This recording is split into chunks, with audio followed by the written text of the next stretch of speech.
ஆண்டின் பொதுக்காலம் 2ஆம் வாரம் புதன்கிழமை. சாமுவேல் முதல் நூலிலிருந்து வாசகம். 17ஆம் அதிகாரம் 32 முதல் 33 மற்றும் 37 மற்றும் 40 முதல் 50 முடிய உள்ள இறை வார்த்தைகள். அந்நாட்களில் தாவீது சவுலை நோக்கி, இவன் பொருட்டு யாருடைய இதயமும் கலங்க வேண்டியதில்லை.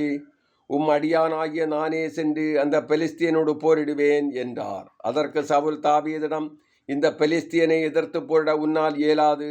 நீயோ இளைஞன், ஆனால் அவனோ தன் இளவயது முதல் போரில் பயிற்சியுள்ளவன் என்றார். மேலும் தாவீது, என்னை சிங்கத்தின் கைக்கும் கரடியின் கைக்கும் தப்புவித்த ஆண்டவர் இந்த பெலிஸ்தியனின் கைக்கும் தப்புவிப்பார் என்றார். அதற்கு சவுல் தாவீதிடம், சென்று வா, ஆண்டவர் உன்னோடு இருப்பார் என்றார். தாவீது தம் கோலை கையில் எடுத்துக்கொண்டார்.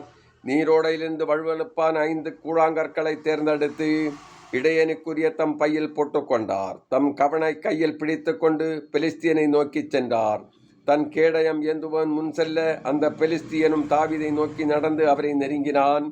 பெலிஸ்தியன் தாவீதை கூர்ந்து பார்த்து ஏளனம் செய்தான். ஏனெனில் அவன் சிவந்த மேனியும் அழகிய தோற்றமுடைய இளைஞனாயிருந்தான்.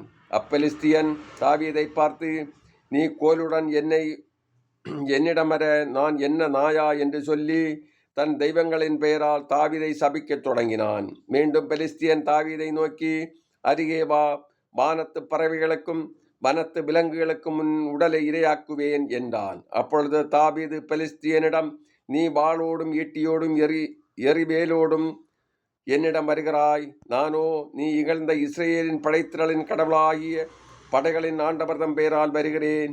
இன்றே ஆண்டவர் உன்னை என் கையில் ஒப்புவிப்பார். நான் உன்னை வீழ்த்தி உன் உடலை துண்டிப்பேன். பெலிஸ்தியரின் பிணங்களை வானத்து பறவைகளுக்கும் பூவுலக விலங்குகளுக்கும் கையளிப்பேன். இஸ்ரேலிடையே கடவுள் இருக்கிறார் என்பதை உலகிலுள்ள எல்லாரும் இதனால் அறிந்து கொள்வர். மேலும் ஆண்டவர் வாளினாலும் ஈட்டியினாலும் மீட்கின்றவர் அல்லர் என்று இந்த மக்கள் கூட்டம் அறிந்து கொள்ளட்டும். ஏனெனில் இது ஆண்டவரின் போர். அவரே உங்களை எங்கள் கையில் ஒப்புவிப்பார் என்றார். பெலிஸ்தியன் எழுந்து தாவீதை நோக்கி புறப்படுகையில் தாவீது மனுடன் போரிட பெலிஸ்தியர் படையினரை நோக்கி விரைந்து ஓடினார். தாவீது தம் பையில் கையை வைத்து ஒரு கல்லை எடுத்தார். அதை கவனில் வைத்து சுழற்றி பெலிஸ்தியனுடைய நெற்றியை குறிபார்த்து எறிந்தார். அந்த கல்லும் அவன் நெற்றிக்குள் தாங்கி பதியவே அவன் தரையில் முகம் குப்புற விழுந்தான். இவ்வாறு தாவீது கையில் வாழேதுமின்றி கவனும் கல்லும் கொண்டு பெலிஸ்தியன் மீது வெற்றி கொண்டு அவனை வீழ்த்தி கொன்றார்.